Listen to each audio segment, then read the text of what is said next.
Thank you, Presiding Officer. I also want to thank Beatrice Wishart for securing this debate, and I want to start by supporting some of what she said in her motion. We all know and we all agree that fishing is hugely important to Scotland's coastal communities, including across Dumfries and Galloway and the Scottish borders. I also agree that any decision taken should be on the basis of robust evidence and assess their impact, and that stakeholders must be fully involved in the process.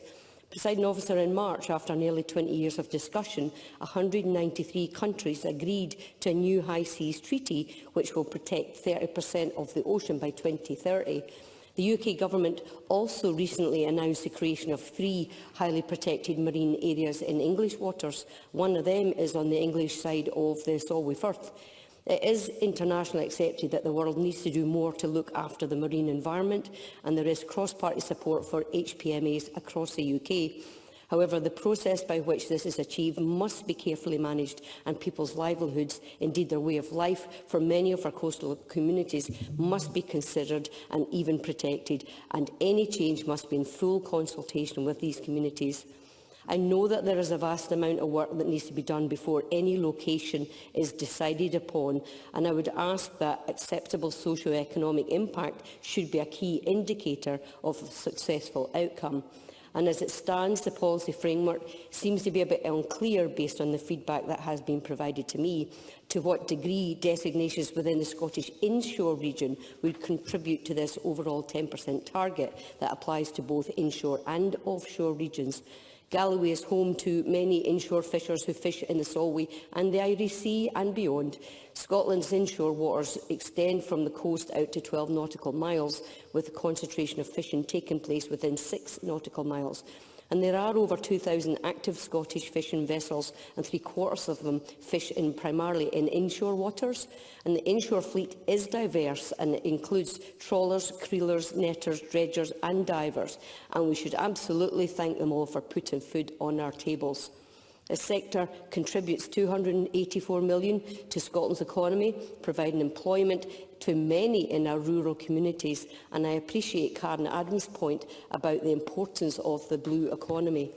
The Galloway Static Inshore Fishers, Clyde Fishing and fishing representative bodies have contacted me also as a South Scotland MSPs with coastal waters on both sides of my region, and they have asked me to convey their concerns. So I'm asking on behalf of my constituents whether removing of the arbitrary, which is perceived as arbitrary, 10% target of HPMA, and instead can we focus on acceptable socio-economic impact, will that be considered? Also, whether exclusion of current inshore waters, such as the Solway or the Irish Sea, from HPMA proposals can be considered, and also could clarity be provided on the evidential basis for restricting water sports, including swimming and kayaking, etc., from HPMAs? That's important for folk in Loch Ryan.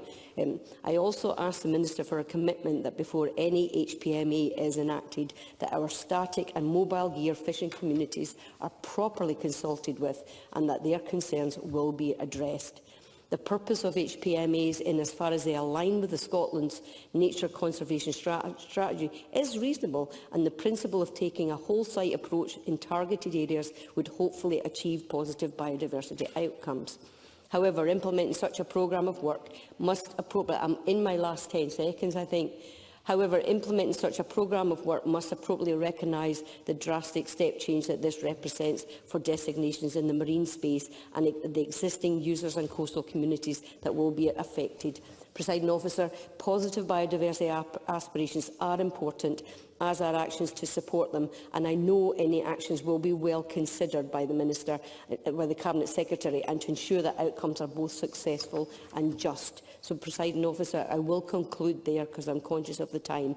I know that target for protecting the areas, it must consider all waters and not just the Scottish Government currently has delegated authority over, and the integration of critical socio-economic considerations and thorough community engagement must be embedded at an early point in the process. Thank you.